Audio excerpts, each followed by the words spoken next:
Sometimes the most dangerous place for a woman is her own home. Sometimes the people who should protect us are the ones we fear most.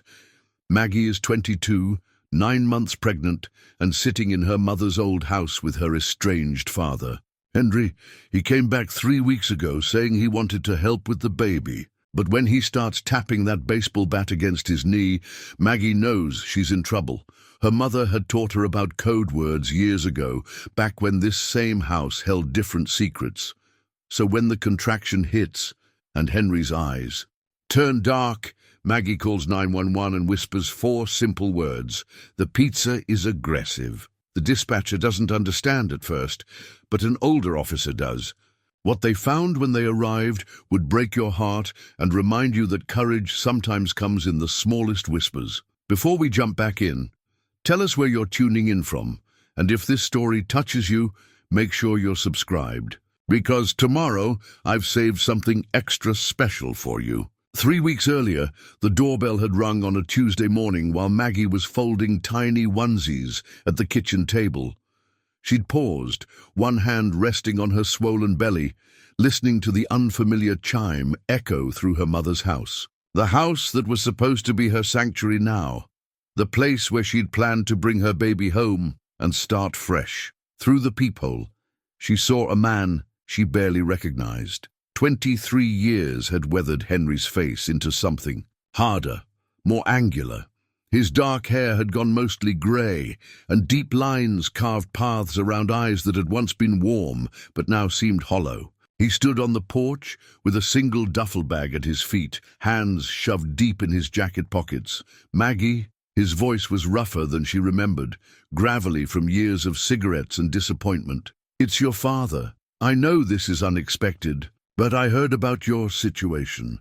About the baby coming and you being alone. Thought maybe you could use some help. The irony wasn't lost on her. Henry Caldwell, who had walked out when she was 3 years old and never looked back, now standing on her doorstep offering help. The same man who had sent exactly 2 birthday cards in 19 years and hadn't attended her mother's funeral 6 months ago. But Maggie was tired, bone-deep, soul-weary tired, in a way that 8.5 months of pregnancy and grief could create. The loneliness had been crushing some days, especially when she felt the baby move and realized she had no one to share the moment with. Against her better judgment, she unlocked the door.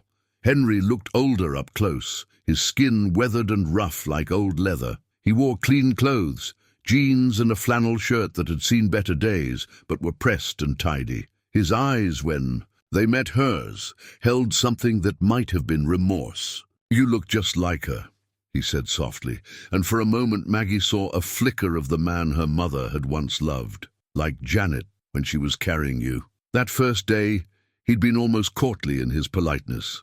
He'd asked permission before, sitting down, had insisted on sleeping on the couch, despite Maggie's offer of the spare room. He'd made coffee in the morning, too strong, the way her mother had always complained about, and had quietly fixed the loose handle on the front door. That had been bothering Maggie for weeks.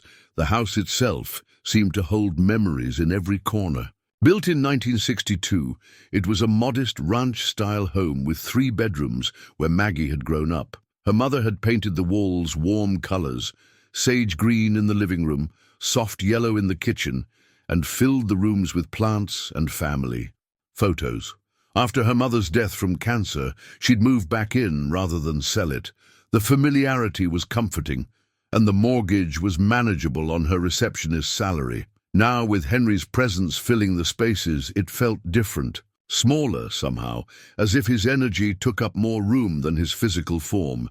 He had a way of standing in doorways that made you feel like you needed permission to pass, of sitting in the living room chair, her mother's chair, with an authority that suggested ownership rather than invitation.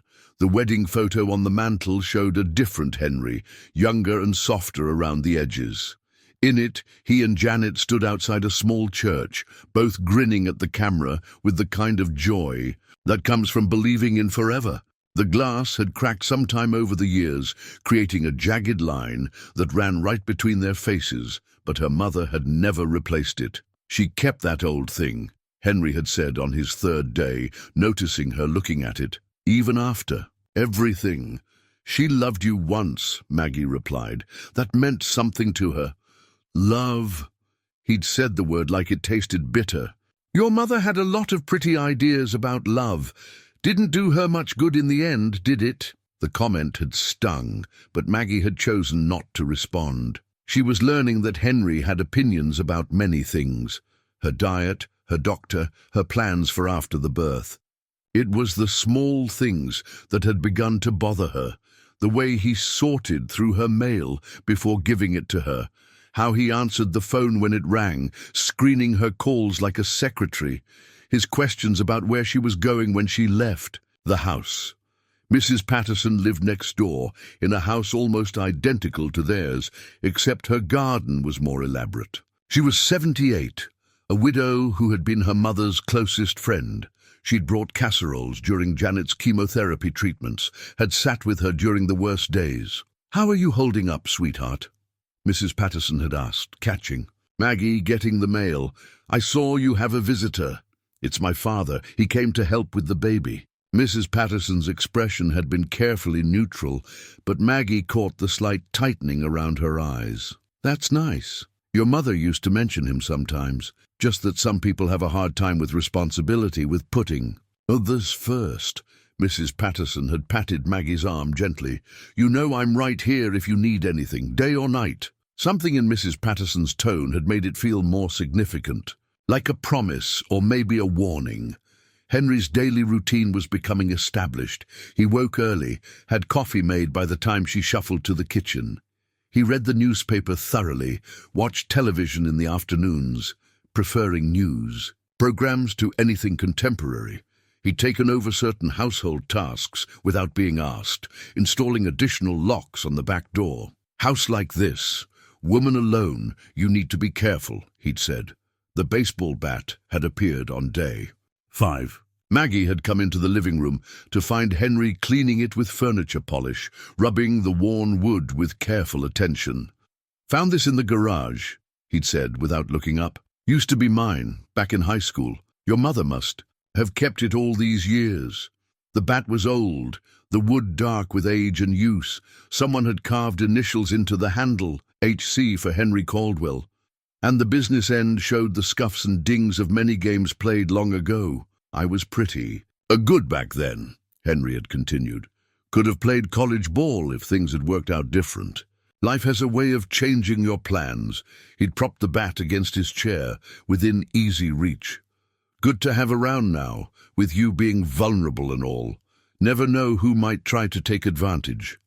That night, lying in bed, Maggie had felt Emma moving restlessly inside her, as if the baby could sense her mother's growing unease. The explosion came over breakfast on a Saturday morning.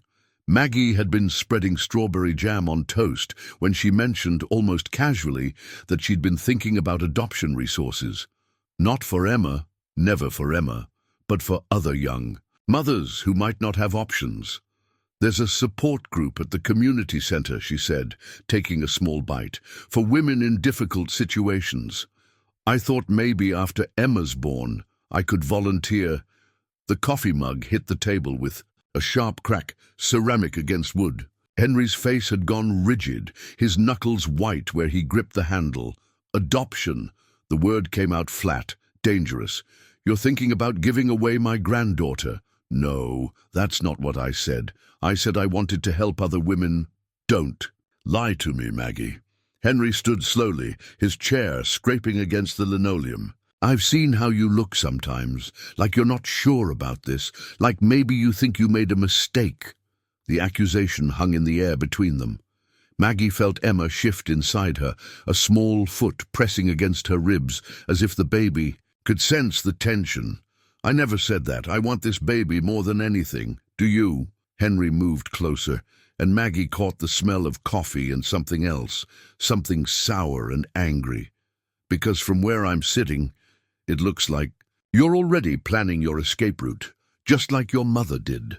The comparison stung because it was unfair. Janet had never tried to leave. She'd stayed, had endured, had made the best of an impossible situation, until cancer gave her a different kind of escape. "My mother loved you," Maggie said quietly. "Your mother was weak." Henry's voice was getting louder now, filling the small kitchen. She let other people put ideas in her head, let them convince her that she deserved better than what she had. And look where it got her. He was blocking the doorway now, whether intentionally or not. Maggie couldn't tell, but she felt trapped, pinned between the table and his growing anger.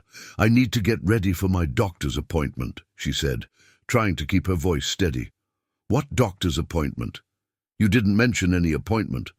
"It's just a regular checkup. I go every week now." Henry's eyes narrowed.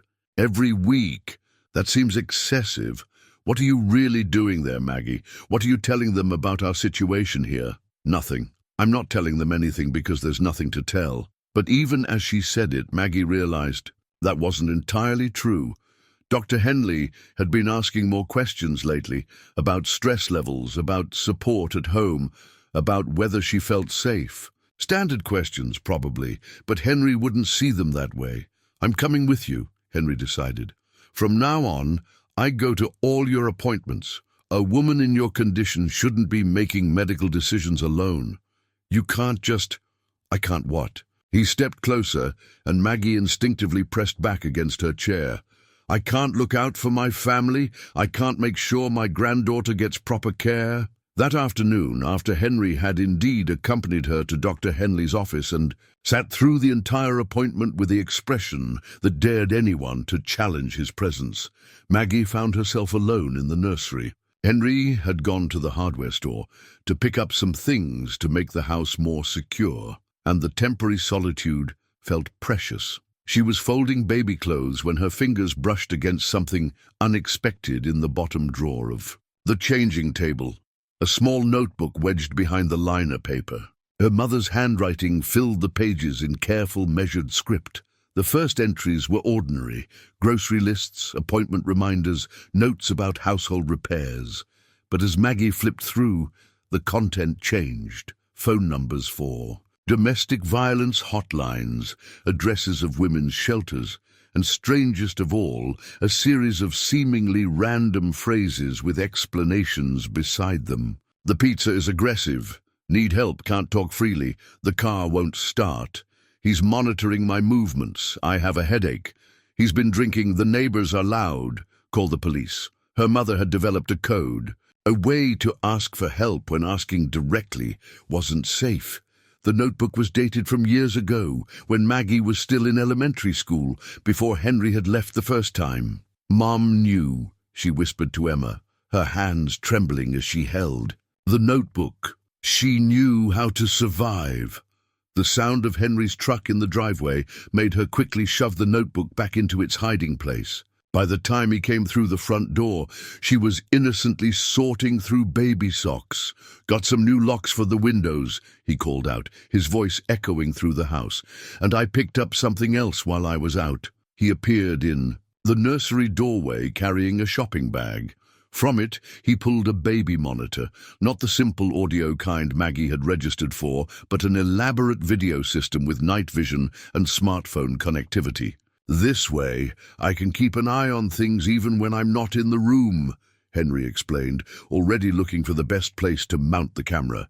"Make sure the baby's always safe." But as he positioned the monitor, Maggie realized it had a clear view not just of the crib, but of the entire room, including the changing table where her mother's notebook was hidden, and probably the doorway to the hall, which meant it would capture anyone coming or going from the bedroom. "Isn't this a bit much for a newborn?" Maggie asked carefully. Henry paused in his installation, his hand still on the camera mount.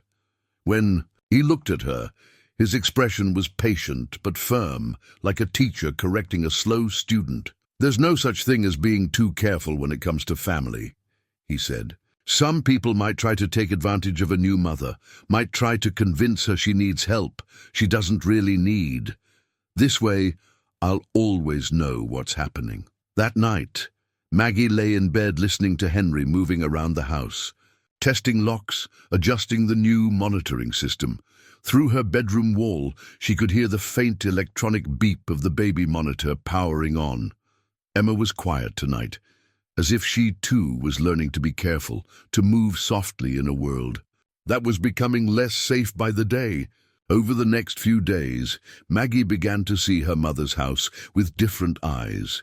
What had once felt like familiar comfort now revealed layers of hidden preparation that Janet had made years ago. In the kitchen, behind the flour canister, Maggie discovered an old cordless phone wrapped in a plastic bag. The battery was dead, but when she plugged it into charge, the device came to life with a soft beep. Her mother had hidden a backup phone, a lifeline that Henry wouldn't know about.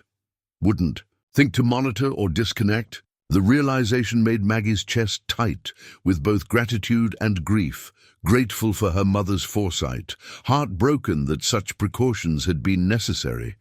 She found other things too. A small roll of cash tucked inside an old jewelry box, enough for gas and maybe a hotel room, a spare car key taped under the bathroom sink, emergency contact numbers written in pencil on the back of a recipe card. Her mother had been planning for escape, or at least for the possibility of needing one, but Janet had never used any of it.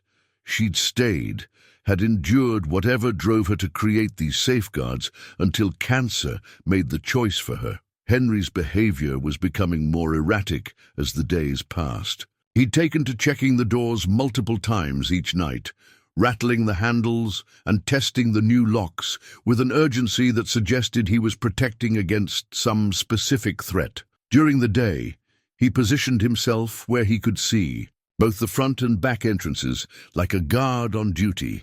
"You never know who might be watching," he said, when Maggie asked about his vigilance. "Young woman, pregnant, living alone, that attracts attention, bad attention." The irony wasn't lost on her. Henry was the threat he claimed to be protecting her from. The false labor scare came on a Tuesday afternoon. Maggie had been folding laundry when the contractions started. Not the gentle Braxton Hicks she'd been experiencing for weeks, but sharp, regular pains that took her breath away. For 20 minutes, they came every 5 minutes, strong enough to make her grip the edge of the couch and breathe through them. Henry had been outside checking the perimeter of the house, his new afternoon ritual, when he heard her call out. He found her bent over the kitchen counter, timing contractions on her phone. "Is it time?" His voice carried an excitement that made Maggie's skin crawl. Not concern for her well-being, but anticipation of something he'd been waiting for. "I don't know, maybe. They're pretty strong. We should go to the hospital." Henry was already reaching for his keys, his movements quick and purposeful. "I'll drive. You shouldn't be behind the wheel." But as suddenly as they'd started, the contractions faded, the pain ebbed, the regular rhythm broke apart, and Maggie felt Emma settle back into her normal position. "False alarm," she said, relief flooding through her. "They've stopped." Henry's face went through several expressions in quick succession. Disappointment, frustration, and something else that looked almost like anger. "You should call the doctor anyway," he said. "Make sure everything's okay." "I will, but Dr. Henley said false labor is normal at this stage. It's just the body practicing." Still, Henry's tone had turned stubborn. "Better to be safe. We don't want anything happening to the baby." When Maggie called Dr. Henley's office, the nurse confirmed what she already knew. False contractions were common in the final weeks, nothing to worry about unless they resumed with regularity. But Henry insisted on speaking to the nurse himself, asking detailed questions about warning signs and emergency procedures. "Just want to make sure I know what to look for," he explained after hanging up, "in case something happens when you can't get to a phone." That evening, Mrs. Patterson knocked on the door. She carried a casserole dish and wore the kind of expression that suggested this wasn't purely a social visit. "Thought you might like some dinner," she said, but her eyes were scanning the living room, taking in the new locks, the baby monitor equipment, Henry's possessive presence in what had once been Janet's favorite chair. "That's very kind," Maggie replied, accepting the warm dish. "Mrs. Patterson, this is my father, Henry. Dad, this is our neighbor, Mrs. Patterson." Henry stood and extended his hand with exaggerated politeness. "Nice to meet you. Maggie's told me how helpful you've been. Janet was like family to me," Mrs. Patterson said carefully. "I promised her I'd look out for Maggie." Something flickered in Henry's expression at the mention of Janet's promise. "That's thoughtful. But Maggie has family now. She doesn't need to burden the neighbors anymore." "It's no burden," Mrs. Patterson replied, her voice steady but her meaning clear. "I keep my word." After she left, Henry was quiet for a long time, staring out the window toward Mrs. Patterson's house. The older woman's porch light was on, as always, casting a warm glow across both their front yards. "Nosy neighbors can be a problem," Henry said eventually. "They think they know what's best for other people's families." That night, Maggie tested the hidden phone. She dialed her own cell phone from it, confirming that it worked, that she had a way to call for help if needed. The sound of her ringtone from across the room felt like a small victory, a secret weapon Henry didn't know she possessed. She programmed important numbers into the backup phone's memory: Dr. Henley's office, the hospital, 911. And then, remembering her mother's notebook, she added the domestic violence hotline number that had been written in Janet's careful handwriting. As she hid the phone back behind the flower canister, Emma gave a strong kick, as if approving of her mother's preparations. 3 weeks until her due date, maybe less. 3 weeks to figure out how to keep them both safe, how to break a cycle that had already claimed one generation. Outside, Henry was testing the locks again, the sound of rattling doorknobs echoing through the quiet house like a countdown timer, marking the moments until everything would change. The medical alert bracelet was tucked behind a stack of receiving blankets in the nursery closet, and Maggie almost missed it entirely. She'd been searching for the baby book her mother had started, pink and white with spaces for first photos and milestone dates. When her fingers brushed against something hard and plastic, the bracelet was simple, white with a red medical cross and a single button in the center. When Maggie pressed it experimentally, a small light flashed green, and she quickly released it, afraid she might accidentally summon help before she actually needed it. But the brief flash told her the device was still active, still connected to whatever monitoring service her mother had used.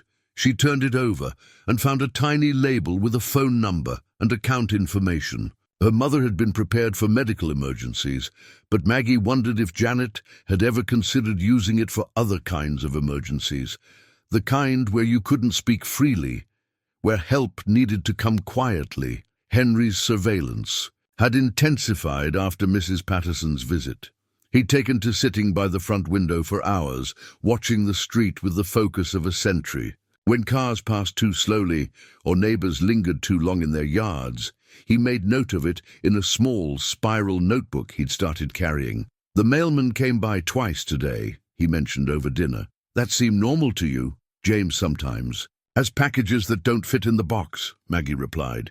"He's been our mailman for years. Mom always said he was reliable." Reliable. Henry chewed the word along with his food.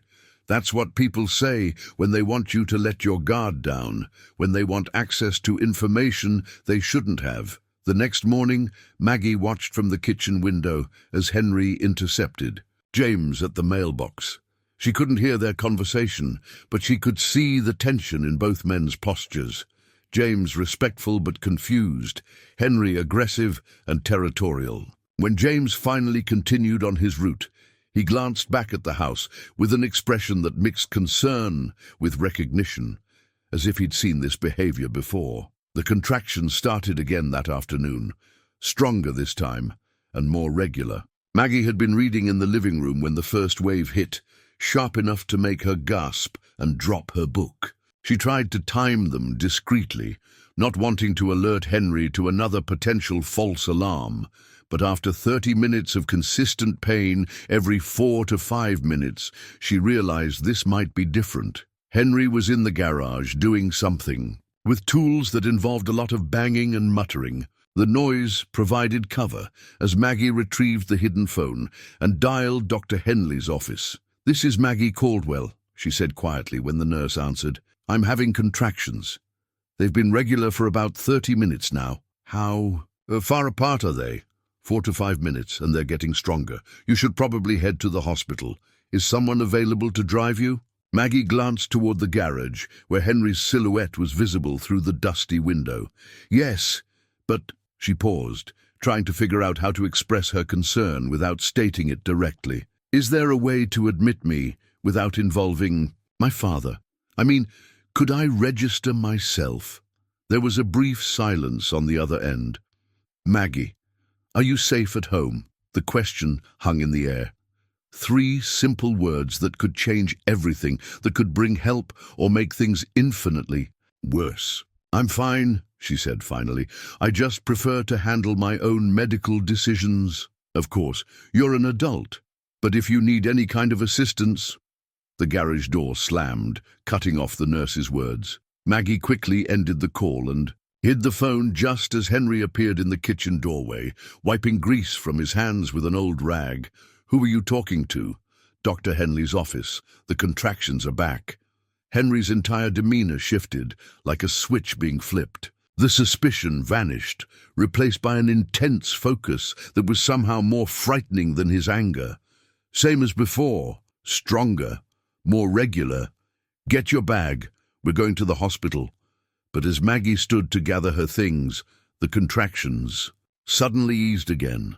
The pain didn't disappear entirely, but it lost its sharp edge, its insistent rhythm. Emma shifted position, and the pressure that had been building in Maggie's pelvis released slightly. They're stopping, she said, disappointment mixing with relief. Henry's jaw tightened. You're sure? Pretty sure. This happened before. The doctor said it's normal. For a moment, Henry looked like he might argue, might insist they go to the hospital anyway, but then he nodded slowly, his expression unreadable. False alarms, he said.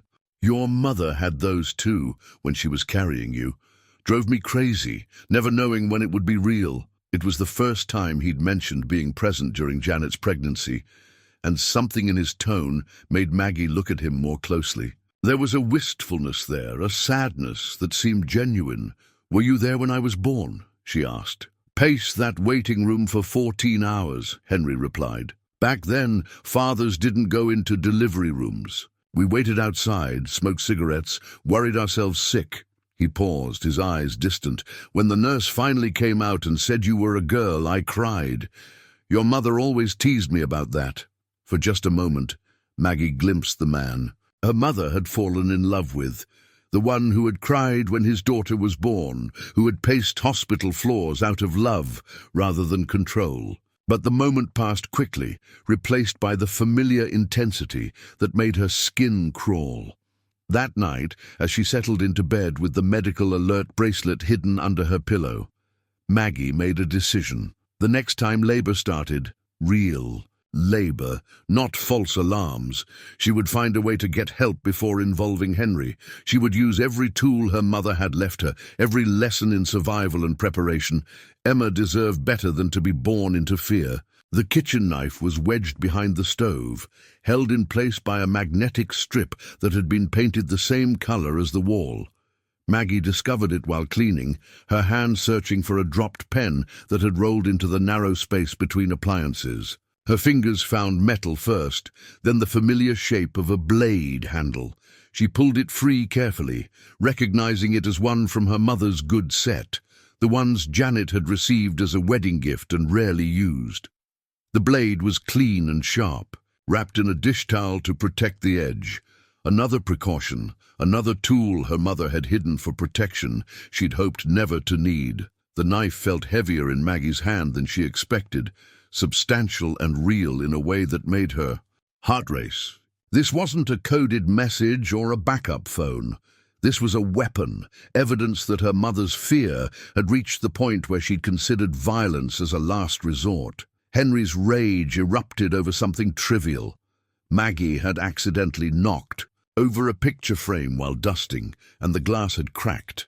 It was just a photo of Henry's high school baseball team, nothing particularly meaningful, but his reaction was immediate and explosive. "Can't you be more careful?" he shouted, snatching up the frame and examining the damage. Do you have any idea what this means to me? What any of this means? I'm sorry. It was an accident. I can get it reframed. You can't replace memories. Maggie, you can't just fix everything by throwing money at it. He hurled the frame across the room, where it hit the wall with a sharp crack, scattering glass across the hardwood floor. The sound made Maggie flinch and instinctively wrap her arms around her belly. "Look what you made me do," Henry said, his voice dropping to a dangerous whisper. "Look at the mess you've created." As he stormed out of the room, Maggie knelt carefully to clean up the glass, her hands shaking. This was escalation, not just angry words or implied threats, but actual destruction. The progression her mother's notebook had documented, the pattern that led to hidden knives and escape plans. That afternoon, Henry cut the phone line. Maggie discovered it when she tried to call Dr. Henley's office for a routine check-in. His situ landline was completely dead, not even a dial tone. When she asked Henry about it, he was ready with an explanation. "Lines were getting old anyway," he said, not looking up from his newspaper. "Probably would have gone out during a storm better to rely on your cell phone." But Maggie's cell phone had been acting strangely lately. Calls dropping unexpectedly, text messages arriving hours late. She'd assumed it was a network issue, but now she wondered if Henry had found a way to interfere with that too. The isolation was becoming complete. No landline, unreliable cell service, and Henry monitoring every interaction with the outside world. Even Mrs. Patterson hadn't stopped by since their awkward introduction, though Maggie sometimes saw her elderly neighbor watching from her front window with worried eyes. The contractions came again that evening, different from the previous false alarms. These built slowly but steadily, starting as a dull ache in her lower back and gradually intensifying. Maggie tried to hide them at first, breathing quietly through each wave, but after an hour, she realized this might be the real thing. She excused herself to use the bathroom and retrieved the hidden phone, dialing the hospital's maternity ward directly. "I think I'm in labor," she whispered into the phone. "My contractions are about 6 minutes apart and getting stronger." "How long have you been having them?" the nurse asked. "About an hour consistently, but I've been having them on and off all day." "It sounds like early labor. You should come in when they're about 3 to 4 minutes apart, or if your water breaks. Do you have transportation?" Maggie glanced toward the bathroom door, listening for Henry's movement in the house. "That's complicated. Is there any way you could send an ambulance?" "I don't have reliable transportation right now." "Are you having complications? Is there an emergency?" How could she explain that her emergency wasn't medical but personal, that she was afraid of the man who was supposed to drive her to safety? "No complications," she said finally. "I'll figure something out." But as she ended the call and hid the phone again, another contraction hit, stronger than any before, stealing her breath and making her grip the bathroom sink. This was happening whether she was ready or not. When she emerged from the bathroom, Henry was waiting in the hallway. "Everything all right?" His tone was casual, but his eyes were sharp, searching her face for signs of deception. "Fine. Just tired. You were in there a long time. Pregnancy makes everything take longer." She attempted a smile. "I should probably get some rest." Henry nodded, but he didn't move from the hallway, forcing her to squeeze past him to reach her bedroom. As she did, another contraction began, and she had to pause, her hand against the wall for support. "Maggie," Henry's voice was different now, alert and focused. "Are you having contractions?" There was no point in lying. "Maybe. I'm not sure yet. We should time them. See if they're regular." For the next hour, Henry sat beside her bed with a stopwatch, noting the frequency and duration of each contraction like a scientist recording data. His presence made it impossible for her to relax, impossible to find any position that felt comfortable. "They're getting closer together," he observed. "About 5 minutes apart now." Maggie nodded, not trusting her voice during the peak of another contraction. "I think it's time," Henry continued. "We should go to the hospital." "Not yet," she managed. "Dr. Henley said to wait until they're 3 minutes apart." Henry's expression tightened. "Doctors don't always know best." Sometimes you have to trust your instincts. He stood up, already making decisions. I'll get the car ready. You get dressed. As he left the room, Maggie felt panic rising in her chest. Once she was in Henry's car, on the way to the hospital, with him in control, she would lose what little agency she had left. Whatever happened next would be on his terms, under his supervision. She needed help, and she needed it now. While Henry was in the garage getting the car ready, Maggie searched frantically through her mother's belongings. The contractions were now 4 minutes apart, strong enough to double her over, but she pushed through the pain with desperate purpose. There had to be more tools, more information, more evidence of what her mother had endured and planned for. In the bottom drawer of her mother's dresser, beneath layers of sweaters that still smelled faintly of lavender, Maggie found a manila envelope. Her fingers shook as she opened it, revealing documents she'd never seen before. A birth certificate, but not her own. This one was older, yellowed at the edges, with careful handwriting that belonged to a different era. Baby girl Caldwell, it read, with her own birth date. But in the space where the father's name should be, someone had written unknown in black ink. Maggie stared at the document, her mind reeling. This wasn't just a copy. This was an original birth certificate, one that told a different story than the one she'd grown up believing. Henry's name wasn't on it. He hadn't been listed as her father when she was born. The implications crashed over her like cold water. Her mother had deliberately left Henry off the birth certificate, had legally established that he had no parental rights, which meant his current claims of grandparent rights, his insistence on involvement in Emma's birth and care, had no legal foundation. Another contraction hit, stronger than before, and Maggie gripped the dresser as pain radiated through her body.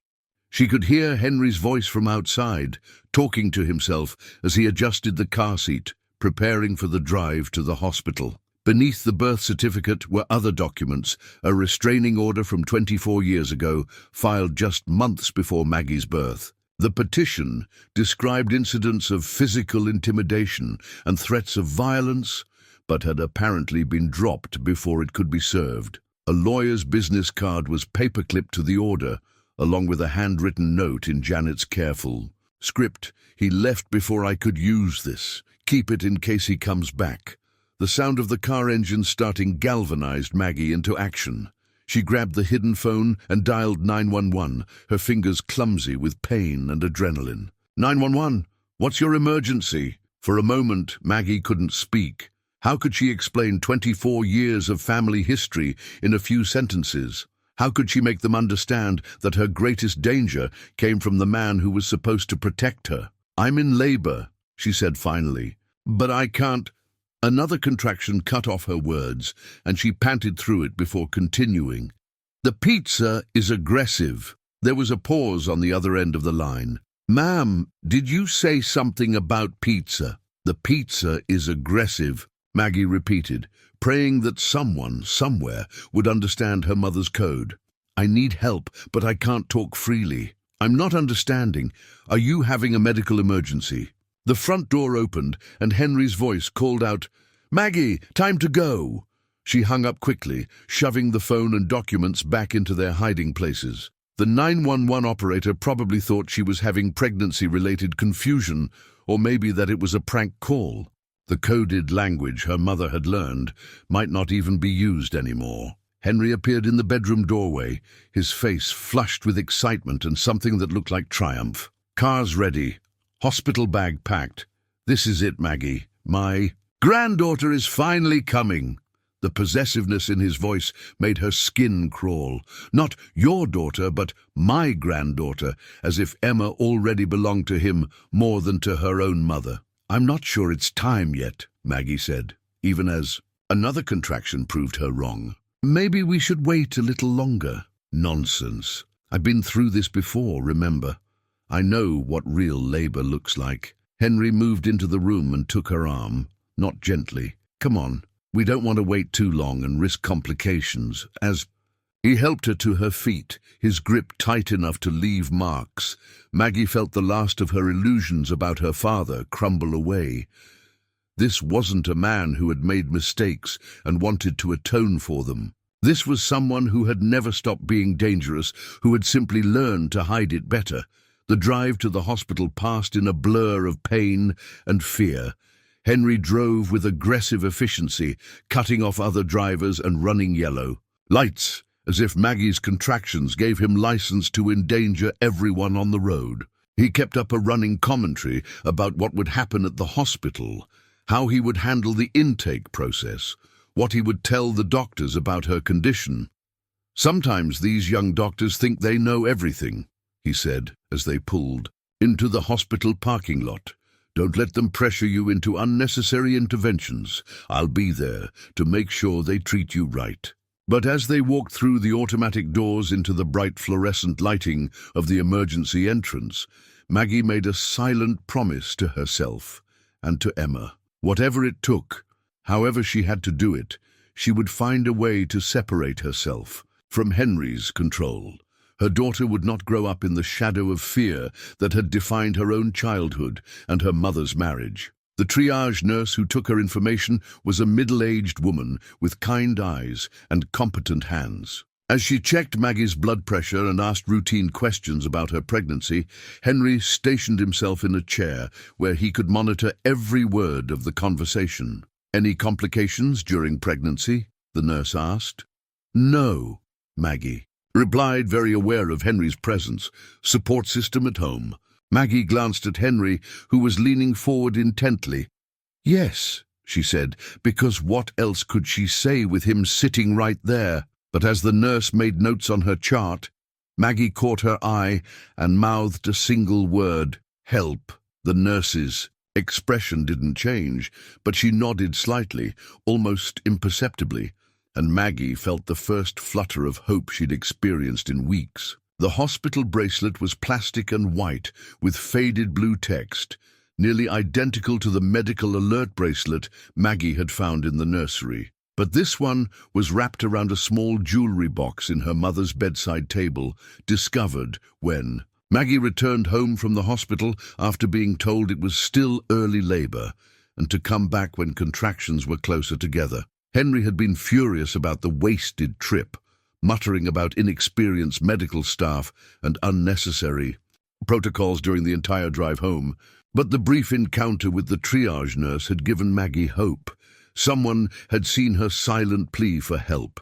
Someone understood that her situation wasn't normal. The bracelet was from Janet's cancer treatment, but the dates stamped on it told a story Maggie had never heard before. The admission date was from 3 months before Janet had told Maggie about her diagnosis, which meant her mother had been dealing with cancer and the knowledge of her own mortality in complete secrecy for weeks. But it was what she found beneath the bracelet that changed everything. A thick folder, hidden at the bottom of the jewelry box, contained documents that reframed her entire understanding of her parents' relationship. Divorce papers, filed but never served, a detailed financial plan for independent living, correspondence with domestic violence advocates, and most shocking of all, a letter from a lawyer dated just 2 months before Janet's cancer diagnosis, confirming that preliminary paperwork had been filed to legally establish that Henry had abandoned his family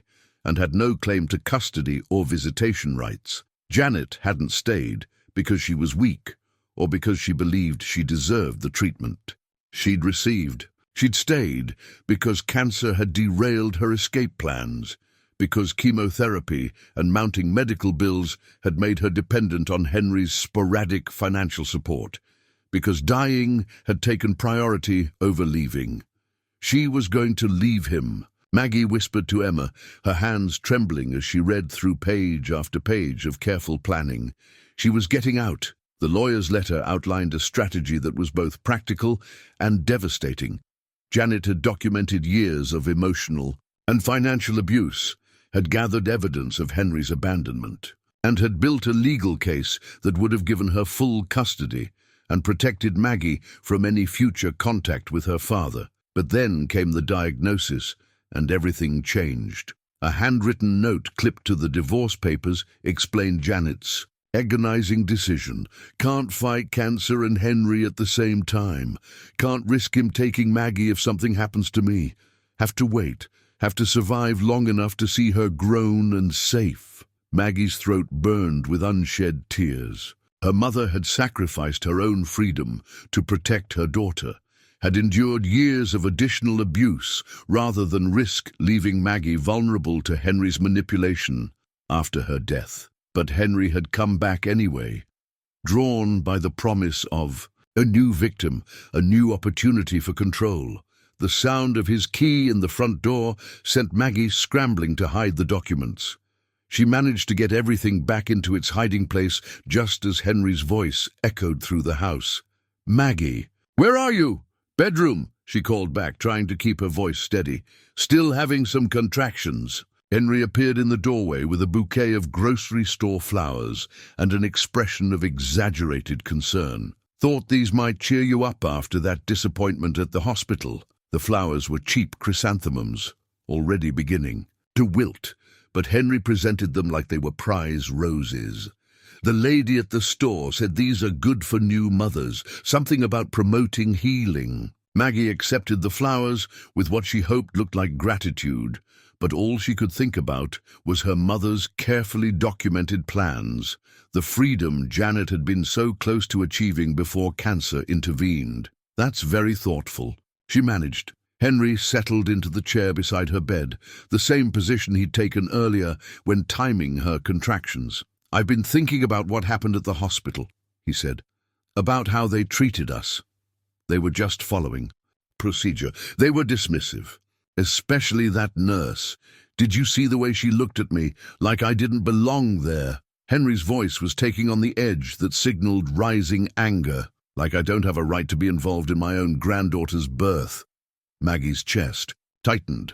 Had the nurse's subtle acknowledgement of her plea for help been visible to Henry too? I'm sure it wasn't personal. They probably see anxious fathers and grandfathers all the time. "Grandfathers," Henry repeated the word with satisfaction. "That's right. I'm going to be Emma's grandfather, whether these hospital people like it or not. I have rights." But he didn't, Maggie realized with sudden clarity. The documents upstairs proved it. Janet had made sure that Henry had no legal standing when it came to Maggie's life or her child's future. The birth certificate listing unknown. As the father, the abandonment documentation, the restraining order that was never served, it all added up to a legal barrier that Henry probably didn't even know existed. As if reading her thoughts, Henry leaned forward, his eyes intense. "I want to be in the delivery room when Emma's born. I want to be there to make sure she's safe, that the doctors don't do anything unnecessary. I don't think I missed your birth because of the rules back then. I'm not missing my granddaughters." His tone brooked no argument. "I've already missed too much. Too many years, too many important moments." A contraction hit then, stronger than any since they'd returned from the hospital. Maggie gripped the bedsheet and breathed through it. But when it ended, she noticed something different, a warm wetness spreading beneath her. Her water had broken. "Henry," she said, her voice tight with pain and panic, "I think we need to go back to the hospital now." But as Henry sprang into action, gathering her bag and calling for the car, Maggie made a desperate decision. She grabbed her mother's hidden phone and quickly typed a text to 911. "In labor, water broke, father dangerous, please help, the pizza is aggressive." She hit send, just as Henry returned to the bedroom, his face flushed with excitement and anticipation. "This is it," he said, and there was something in his smile that made Maggie's blood run cold. "Finally, my granddaughter is coming." The 911 text message was received at the dispatch center at 8:47 p.m., flagged immediately by the system as containing a known domestic violence code phrase. Officer Rodriguez was finishing his shift when the alert came through on his radio, but the phrase, "pizza is aggressive," made him sit up straight in his patrol car. 23 years on the force had taught him to recognize the signs that most people missed. The coded language that desperate women used when they couldn't speak freely.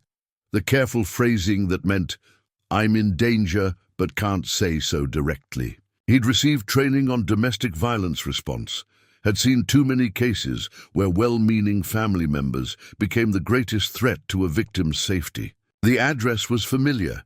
He'd responded to a wellness check there 6 months earlier after Janet Caldwell's death, had met the young pregnant woman who was grieving her mother and facing parenthood alone. Now that same woman was using emergency codes and mentioning a dangerous father. Rodriguez immediately contacted his supervisor and requested backup units, emphasizing the domestic violence aspect and the fact that the victim was in active labor. This wasn't just a medical emergency, it was a hostage situation involving a pregnant woman and her unborn child.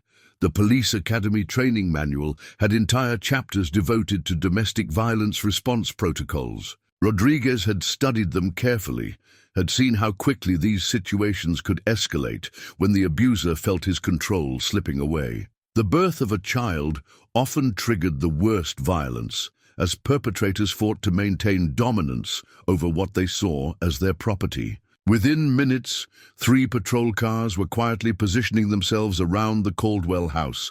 No sirens, no flashing lights, nothing that would alert Henry to their presence and potentially trigger a violent response. The crisis negotiator was en route, and an ambulance waited 2 blocks away, ready to respond once the scene was secured.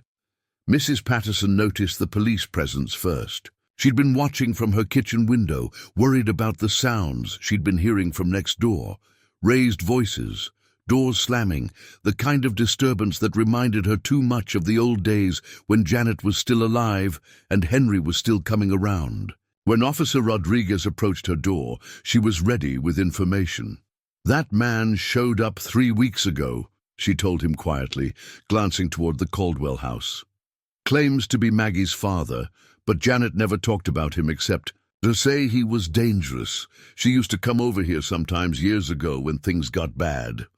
"What kind of things?" "He has a temper, throws things, breaks things. And he's been watching everyone who comes near that house. The mailman, me, anyone who tries to visit, like he's guarding it." Mrs. Patterson provided crucial details about the house layout, the front and back entrances, the location of Maggie's bedroom, the fact that Henry had been installing extra locks and security measures. She also confirmed that Maggie was 9 months pregnant and due any day.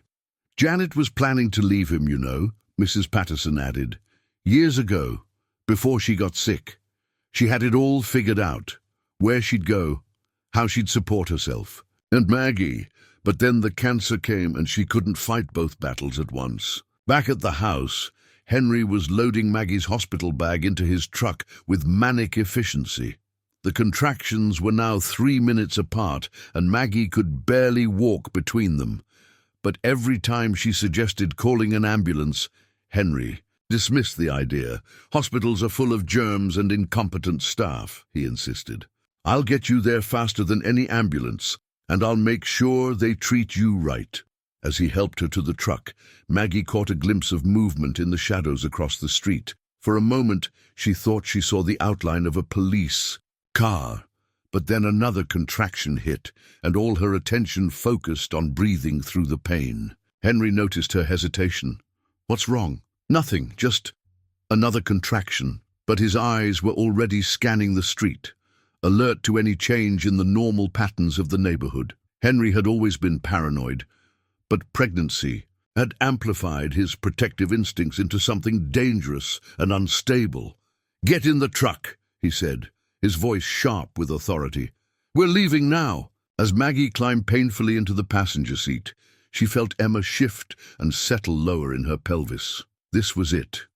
Real labor, active and progressing, whether she was ready or not. Within hours, her daughter would be born, and whatever happened between now and then would determine the kind of life Emma entered. The hidden phone buzzed with an incoming text, but Maggie couldn't risk checking it with Henry right beside her. She could only hope that her message had been received, that someone understood her coded plea for help. Henry started the engine and backed out of the driveway, his movements quick and decisive. But as they reached the end of the street, he suddenly stopped. "Something's not right," he muttered, studying the rearview mirror. Too many cars parked. On the street tonight, Maggie's heart began to race, and not just from the contraction building in her abdomen. Had help arrived? Were the police already here? Henry put the truck in park and reached across her to open the glove compartment. Inside, next to the registration and insurance papers, was something that made Maggie's blood run cold. A gun. "Just in case," Henry said, checking to make sure it was loaded. "Can't be too careful when you're protecting your family." The soft blanket was pale yellow with tiny ducks embroidered along the border, each stitch carefully placed by Maggie's own hands. During the long evenings, when Henry watched television and she tried to prepare for Emma's arrival, she'd imagined wrapping her newborn daughter in this blanket for the ride home from the hospital, the fabric soft against Emma's skin, a symbol of the love and care that waited for her in the world. Now, the blanket lay on the back seat of Henry's truck while he held a gun in his lap and studied the street for signs of surveillance. The contractions were coming every 2 minutes, intense enough to make Maggie grip the door handle and breathe through gritted teeth. But Henry seemed more focused on potential threats than on getting her to the hospital. "Police car," he said, quietly, nodding toward a vehicle parked 3 houses down. "Trying to look casual, but I know surveillance when I see it." Detective Wells had arrived and was setting up her communication equipment in Mrs. Patterson's living room, coordinating, with the officers positioned around the perimeter. The elderly neighbor had insisted on staying involved, providing real-time intelligence about Henry's state of mind and Maggie's condition. "He's not thinking clearly," Mrs. Patterson whispered to the detective while watching through her curtains. "I've seen him like this before, years ago when Janet was still alive. He gets this look in his eyes like he's fighting some war that only he can see." The crisis negotiator nodded, reviewing her training on domestic violence situations involving weapons. Statistics showed that the most dangerous time for domestic violence victims was when they tried to leave or when law enforcement became involved. Henry was experiencing the complete loss of control he'd spent weeks trying to prevent, and that made him extremely unpredictable. "Ma'am," Detective Wells spoke into her radio, "we need that ambulance crew closer. The victim is in active labor, and the situation is escalating. If this goes south, we're going to need immediate medical response." Back in the truck, Maggie couldn't speak through the contraction that was building to a crescendo, but she managed to look where Henry was pointing. The car looked ordinary to her, but Henry's paranoia had always made him see threats where none existed. When the contraction eased, she tried to sound calm. "Maybe someone just has company over. Can we please go to the hospital now? I think the baby's coming soon." Henry's hand tightened on the gun. "They're watching us, Maggie. Someone called them. Someone told them lies about our family." Officer Rodriguez stepped onto the porch, with his hands visible, making no sudden movements. He'd removed his utility, belt and jacket, trying to appear as non-threatening as possible while still maintaining his authority as a law enforcement officer. "Sir," Rodriguez called out, his voice steady and professional. "I'm Officer Rodriguez with the county police. We received a call about a medical emergency. Is everyone all right?" The question hung in the air as Henry processed the implications. A medical emergency call meant someone had contacted authorities directly, someone who knew enough about their situation to summon help. His eyes immediately went to Maggie, searching her face for signs of betrayal. Henry's jaw clenched. "Medical emergency?" He turned to look at Maggie with an expression that was equal parts hurt and rage. "What did you tell them?" "Nothing," Maggie gasped, another contraction starting. The pain was different now, deeper and more urgent, accompanied by pressure that told her Emma was moving into position for birth. I wouldn't. "You did this." Henry's voice was deadly quiet, filled with the kind of controlled fury that was more frightening than shouting. "You called them behind my back." After everything I've done for you, everything I've sacrificed to come back and help you." Rodriguez took another step closer to the truck, close enough now to see Maggie's obvious distress and the weapon in Henry's possession. His training kicked. Maintain eye contact with the subject, keep voice calm and non-threatening. Look for opportunities to de-escalate without compromising safety. "Sir," he continued, "we just want to make sure everyone gets the help they need. Your daughter appears to be in labor. We can escort you to the hospital, make sure she gets proper medical care." "My daughter doesn't need your help," Henry replied, rolling down the window slightly but keeping the gun below the sight line. "We have everything under control here." But control was exactly what Henry was losing, and everyone involved could sense it. The contractions were overwhelming Maggie now, each one stronger than the last, and she could feel Emma pressing down with an urgency that meant birth was imminent. This baby was coming whether they were in a hospital, a truck, or the middle of a standoff. Through the police radio system, updates were flowing between units. The SWAT team was on standby. Those supervisors hoped to resolve this without their intervention. The hospital had been notified to prepare for a high-risk emergency delivery. Social services had been contacted about potential child welfare concerns. What had started as a domestic violence response was becoming a multi-agency crisis. "Please," Maggie whispered to Henry, tears streaming down her face as another contraction peaked. "Please don't do this. Emma needs to be born safely. She needs doctors and medical equipment. Emma needs her family," Henry interrupted, his voice rising with emotion. "She needs to be protected from people who would tear us apart before she's even born." Mrs. Patterson had appeared on her front porch, her elderly frame silhouetted in the doorway. Other neighbors were beginning to notice the commotion, porch lights coming on, curtains being pulled back. The quiet drama of a residential street suddenly disrupted by police presence, and the sound of a woman in labor crying out in pain. The baby blanket remained on the back seat, waiting to fulfill its purpose, while outside the truck, trained professionals worked to ensure that both Maggie and Emma would survive the night that was supposed to celebrate new life, but had instead become a confrontation with old fears and unhealed trauma. "My daughter doesn't need your help," Henry replied, rolling down the window slightly, but keeping the gun below the sight line. "We have everything under control here." But Maggie was losing control, and they all knew it. The contractions were overwhelming now, each one stronger than the last, and she could feel Emma pressing down with an urgency that meant birth was imminent. This baby was coming whether they were in a hospital, a truck, or the middle of a standoff. "Please," she whispered to Henry, tears streaming down her face, "please don't do this. Emma needs to be born safely. She needs doctors and medical equipment." "Emma needs her family," Henry interrupted. "She needs to be protected from people who would tear us apart before she's even born." Mrs. Patterson had appeared on her front porch, her elderly frame silhouetted in the doorway.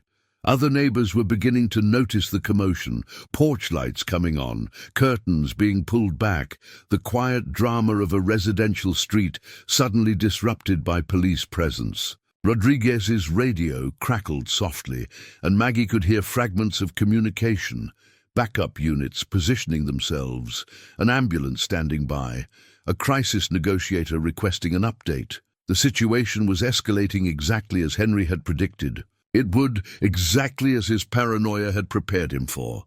"Sir," Rodriguez tried again, "I understand this is a difficult situation, but your daughter and granddaughter need medical attention right now.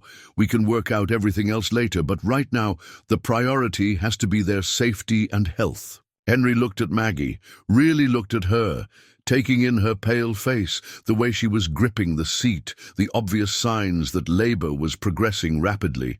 For a moment, his expression softened, and she saw a flicker of the grandfather he might have been under different circumstances. "I just wanted to be part of it," he said quietly. "I missed everything with you, your first steps, your first words, your birthdays.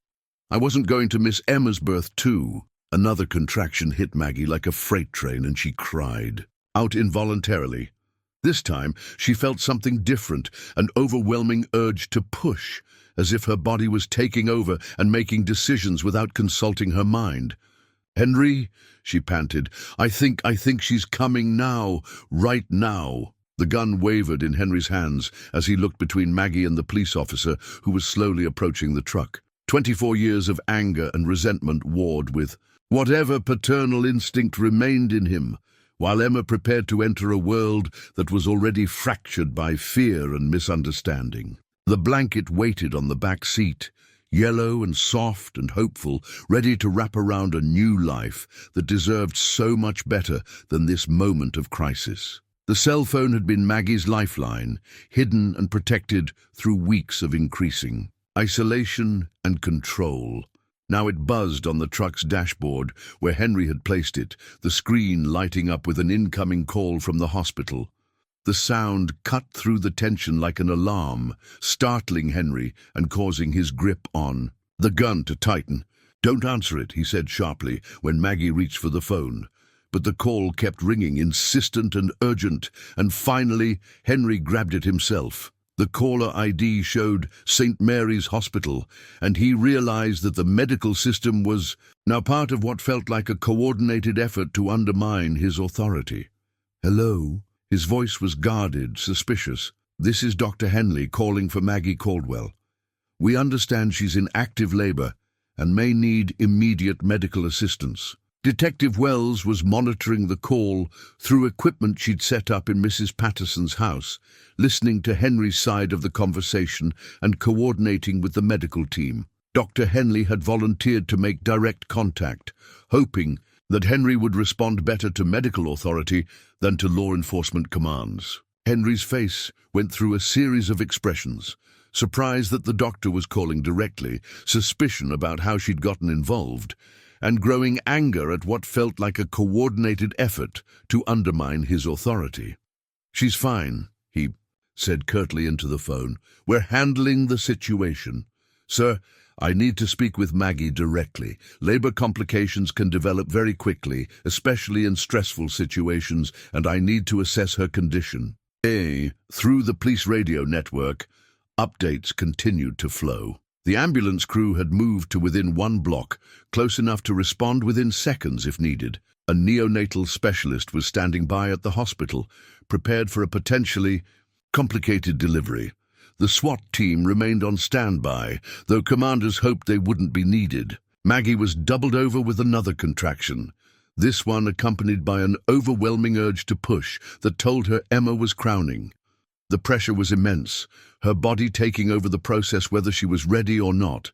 The baby was coming. Now, in this truck, in this standoff, whether anyone was ready or not. "Give me the phone," she gasped between contractions, her voice strained with pain and desperation. "Please, Henry, let me talk to her." For a moment, Henry hesitated.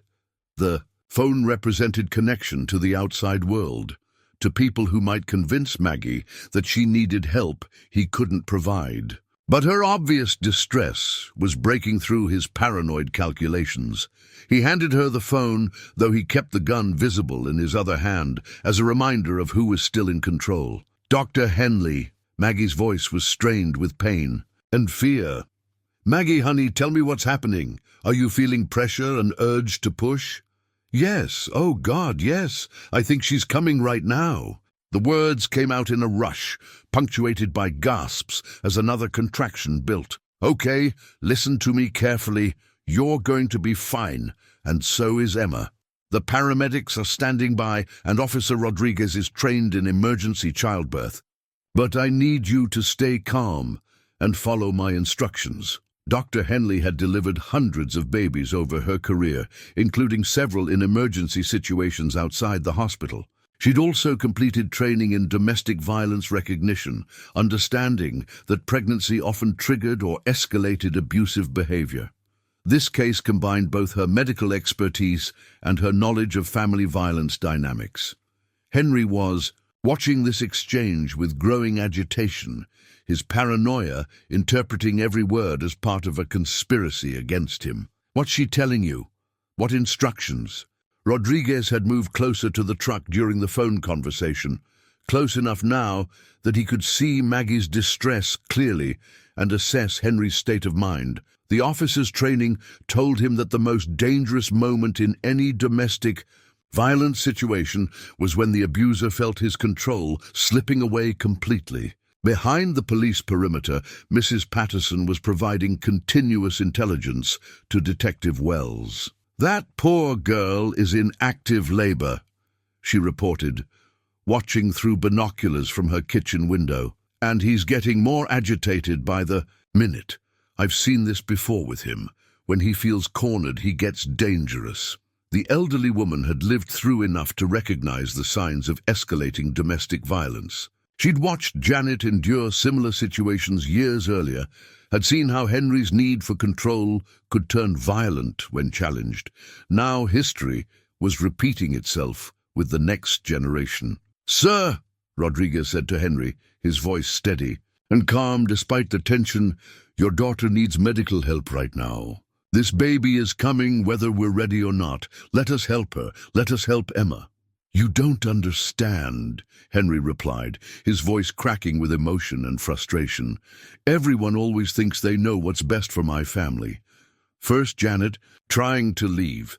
Then the doctors trying to tell me I couldn't be in the delivery room. Now you, trying to take away my granddaughter before she's even born." The words revealed the depth of Henry's delusions. He saw every attempt at independence or professional medical care as a personal attack on his authority. Janet's illness hadn't been about cancer. It had been about her trying to leave him. The hospital's protocols weren't about patient safety. They were about excluding him from his granddaughter's birth. Maggie felt another massive contraction building, and with it came the undeniable knowledge that Emma was about to be born. The pain was overwhelming, but more than that was her growing fear that her daughter would enter the world in the midst of violence and chaos. "Henry, please," she begged, tears streaming down her face. "Whatever you're angry about, whatever you think I did wrong, don't let Emma pay for it. She deserves to be born safely." The gun wavered in Henry's hands as he looked at his daughter. Really, looked at her for the first time in weeks. Through his paranoia and anger, he finally saw not a vessel for his granddaughter or an extension of his own will, but a young woman in crisis, in pain, about to bring new life into the world under the worst possible circumstances. Around them, the neighborhood had become a staging area for emergency response. Police units, medical personnel, crisis negotiators, and social workers all coordinated their efforts while maintaining enough distance to avoid triggering Henry's violent response. The yellow baby blanket waited on the back seat, a symbol of hope in a situation that had spiraled far beyond anyone's control. The first photograph of Emma Rose Caldwell was taken by a paramedic's phone camera at 11:43 p.m. on a Tuesday night, just moments after she entered the world in the back of an ambulance. The image was slightly blurred, capturing the controlled chaos of an emergency birth, medical equipment, concerned faces, and at the center of it all, a perfect, pink, healthy baby girl taking her first breaths. 3 months later, that same. A photo sat framed on the mantel of Maggie's new apartment, next to a picture of her mother and a small potted plant that Mrs. Patterson had given her as a housewarming gift. The apartment was modest, a 2-bedroom unit in a complex across town, but it was entirely theirs, free from the shadows and memories that had made the old house feel like a prison. Emma was thriving in ways that exceeded even Maggie's hopeful expectations. She'd been born healthy, despite the dramatic circumstances of her arrival, weighing 6 pounds and 14 ounces with a lusty cry that had reassured everyone present that her ordeal hadn't affected her development. Now, at 3 months old, she was a content baby who slept well, ate with enthusiasm, and had inherited her mother's dark eyes and her grandmother's stubborn chin. The pediatrician had monitored Emma closely during her first months, concerned about the potential effects of prenatal stress and trauma. But every checkup confirmed what Maggie could see for herself. Emma was developing normally, meeting all her milestones, and showing no signs that her dramatic entry into the world had caused any lasting harm. Maggie had changed too, in ways both visible and subtle. The constant tension she'd carried in her shoulders during Henry's stay had eased, replaced by a confidence that came from successfully protecting both herself and her daughter. The hypervigilance that had become second nature was gradually relaxing. As she learned to trust her environment again, she laughed more easily now, spoke more freely, made decisions without constantly second-guessing herself or worrying about someone else's reaction. The apartment was decorated according to her own tastes, bright colors that Henry would have found inappropriate, plants that he would have considered unnecessary maintenance, photographs of friends and family that celebrated connections rather than control. The domestic violence counselor she'd been seeing twice a week had helped her understand that the changes in her behavior during Henry's visit weren't weakness or failure. They were survival adaptations, normal responses to an abnormal situation. You did exactly what you needed to do to protect yourself and Emma, the counselor had explained during one of their sessions. You used every resource available to you, including the wisdom your mother left behind. Trust your instincts. They kept you both safe. The support group had been particularly valuable, connecting Maggie with other women who understood the complex emotions that followed escaping from domestic violence. The guilt, the self-doubt, the fear of making mistakes, all of it was normal. All of it was part of healing from trauma that went deeper than physical wounds. It's not just about getting away, explained Patricia, one of the group leaders who had escaped her own abusive marriage 15 years earlier. It's about learning to trust yourself again, to believe that you deserve safety and happiness. That takes time and it takes practice. Henry was serving 18 months in the county facility with mandatory counseling as part of his sentence. The gun possession charge, combined with the domestic violence aspects of the case and his violation of an old restraining order that Janet had never pursued, had resulted in real consequences that couldn't be minimized or explained away. But, more importantly, the time was giving him space to confront the patterns of behavior that had destroyed his relationships with both Janet and Maggie. The court-ordered therapy was forcing him to examine his need for control, his inability to see other people as individuals rather than extensions of his own will. He wrote letters now, tentative, awkward attempts at communication that arrived every few weeks. The early ones had been full of justifications and self-pity, filled with complaints about the unfairness of his situation and demands that Maggie acknowledge his good intentions. But gradually, as the counseling progressed, they'd evolved into something more honest. The most recent letter had been different, shorter, more direct, containing a simple apology and a request for a photo of Emma, if you think that would be appropriate.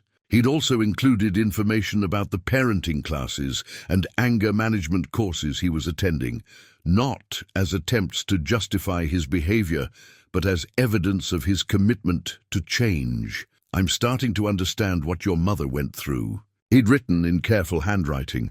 And what I put you through too. I don't know if I can ever make up for the fear I caused, but I want you to know that I'm trying to become the kind of man who deserves to know his granddaughter. Maggie hadn't decided yet whether to respond. Some days she felt ready to consider the possibility of supervised contact, a carefully managed relationship between Emma and her grandfather that would protect her daughter while allowing for the possibility of redemption. Other days, the memories of those weeks of fear and control made her want to protect Emma from any exposure to Henry's instability. The counselor had assured her that she didn't have to make that decision right now, that it was okay to take all the time she needed. Forgiveness isn't something you owe anyone, she'd explained. It's something you choose when and if you're ready. And choosing to protect Emma doesn't make you vindictive or unforgiving. It makes you a good mother. Mrs. Patterson visited every Sunday afternoon, bringing homemade soup and stories about the neighborhood. She'd become like a grandmother to Emma, the kind of consistent, nurturing presence that Maggie had dreamed of for her daughter. The older woman had a gift for making the ordinary feel special, reading stories with dramatic voices, singing lullabies from her own childhood, teaching Emma to clap her hands and smile at peekaboo games. Your mother would be so proud of you, Mrs. Patterson had said during one visit, watching Maggie feed Emma with practiced confidence. Even at the end, when she was so sick, she'd talk about how you were going to be a wonderful mother, how you were going to break the cycle. Mrs. Patterson had also shared more stories about Janet, filling in details about Maggie's mother that helped her understand both the strength and the struggle that had defined Janet's life. Stories about the woman who had hidden phones and knives, who had developed coded language and escape plans, but who had also planted flowers every spring and made birthday cakes from scratch and believed that love was worth fighting for. She stayed because she thought it was protecting you, Mrs. Patterson explained, but she also prepared you for the day when you might need to leave. All those lessons about being careful, about trusting your instincts, about having emergency plans, that wasn't fear talking, that was love. The cycle. It was a phrase that came up often in counseling, in the domestic violence support group Maggie had joined, in the conversations with other young mothers who had their own stories of family trauma and survival, breaking cycles of abuse, of fear, of accepting less than you deserved. It was harder than it sounded, requiring constant attention and intention, but watching Emma sleep peacefully in her crib, seeing her daughter's face relax into the kind of complete trust that only babies possess, Maggie felt confident that she was succeeding.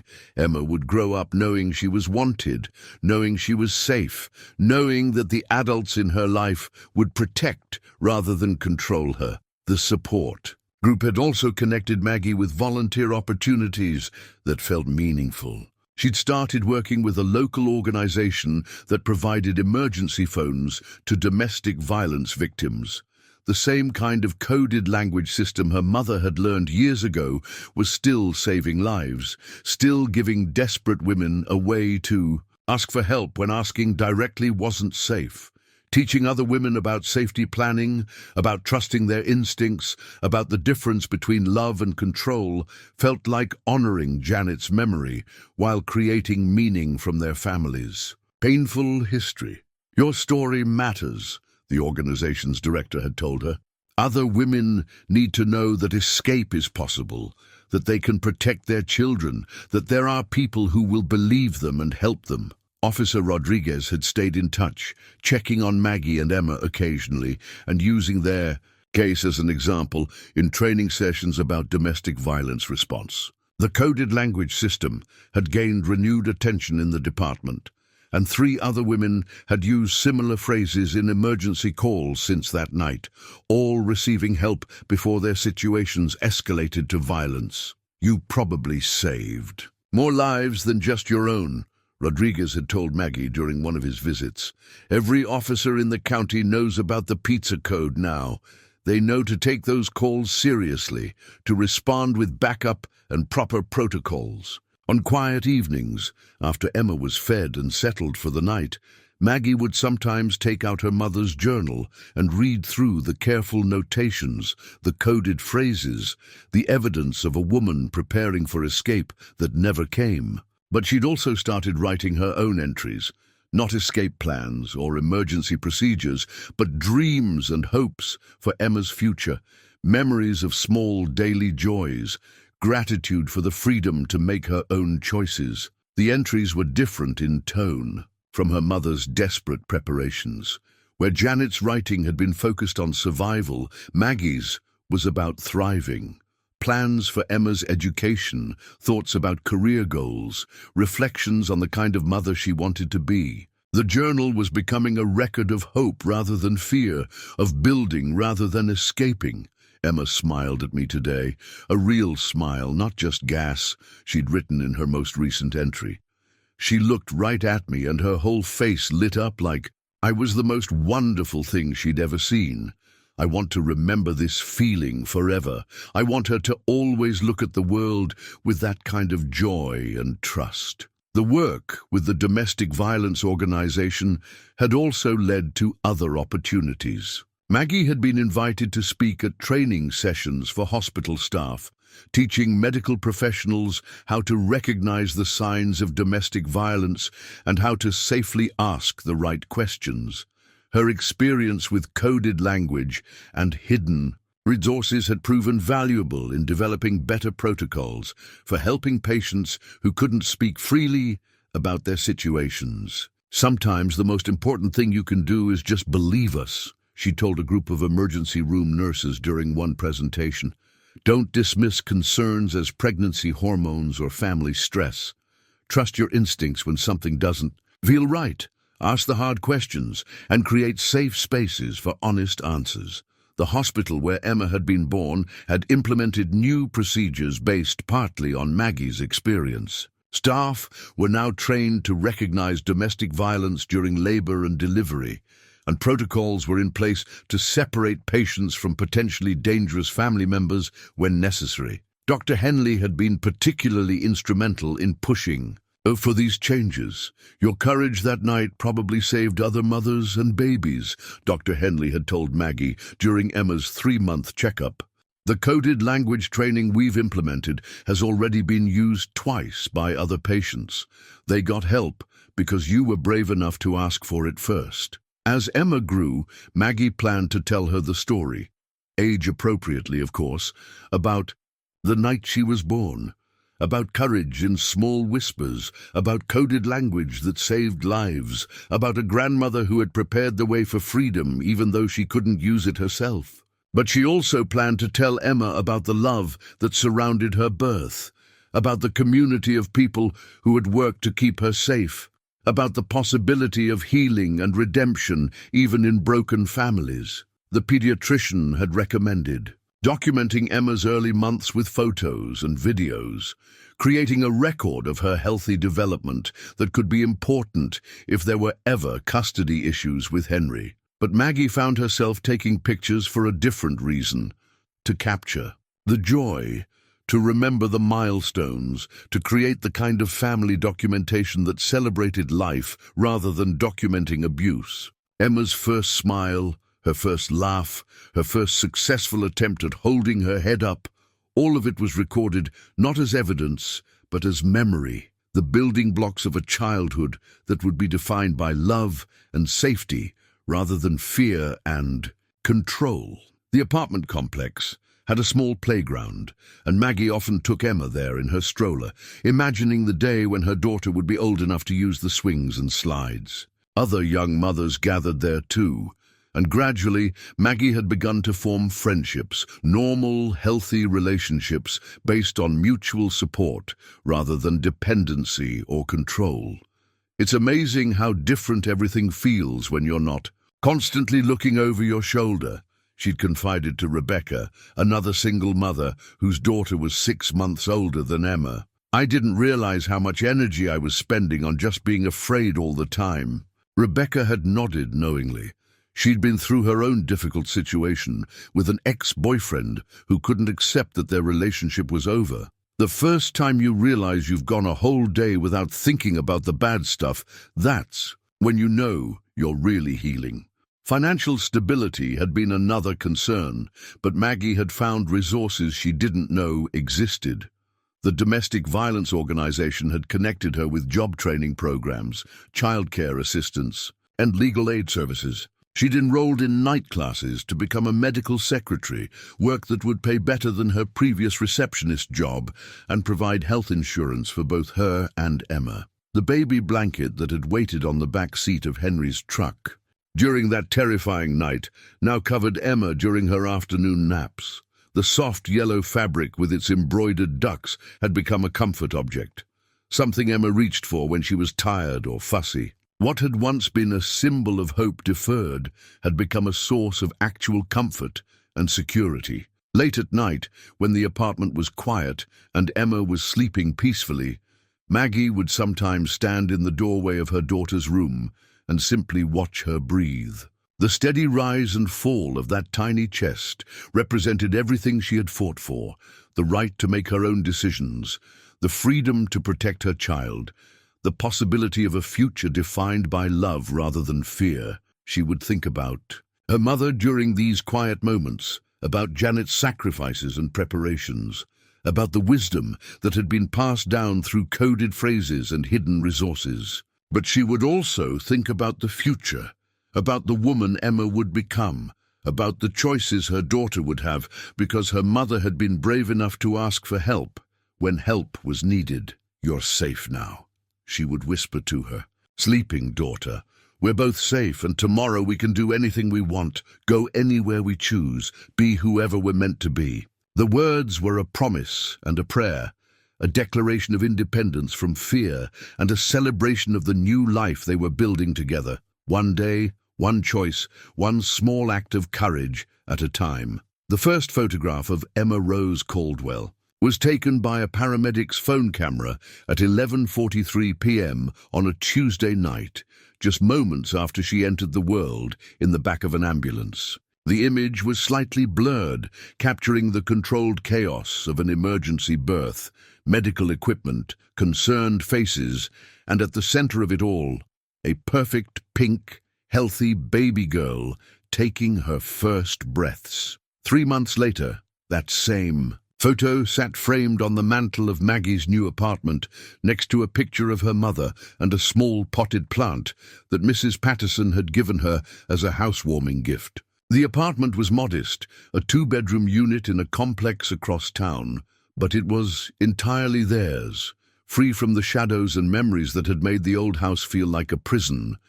Emma was thriving. She'd been born healthy despite the dramatic circumstances of her arrival, weighing 6 pounds and 14 ounces, with a lusty cry that had reassured everyone present that her ordeal hadn't affected her development. Now, at 3 months old, she was a content baby who slept well, ate with enthusiasm, and had inherited her mother's dark eyes and her grandmother's stubborn chin. Maggie had changed too, in ways both visible and subtle. The constant tension she'd carried in her shoulders had eased. The hypervigilance that had become second nature during Henry's stay was gradually relaxing. She laughed more easily now, spoke more freely, made decisions without constantly second-guessing herself or worrying about someone else's reaction. The domestic violence counselor she'd been seeing twice a week had helped her understand that the changes in her behavior during Henry's visit weren't weakness or failure. They were survival adaptations, normal responses to an abnormal situation. "You did what you needed to do to protect yourself and Emma," the counselor had explained. "Trust your instincts. They kept you both safe." Henry was serving 18 months in the county facility, with mandatory counseling as part of his sentence. The gun possession charge, combined with the domestic violence aspects of the case and his violation of an old restraining order that Janet had never pursued, had resulted in real consequences. But more importantly, the time was giving him space to confront the patterns of behavior that had destroyed his relationships with both Janet and Maggie. He wrote letters now, tentative, awkward attempts at communication that arrived every few weeks. The early ones had been full of justifications and self-pity, but gradually they devolved into something more honest. The most recent letter included a simple apology and a request for a photo of Emma. "If you think that would be appropriate." Maggie hadn't decided yet whether to respond. Some days she felt ready to consider the possibility of supervised contact, a carefully managed relationship between Emma and her grandfather. Other days, the memories of those weeks of fear and control made her want to protect her daughter from any exposure to Henry's instability. The counselor had assured her that she didn't have to make that decision right now, that it was okay to take all the time she needed. Mrs. Patterson visited every Sunday afternoon, bringing homemade soup and stories about the neighborhood.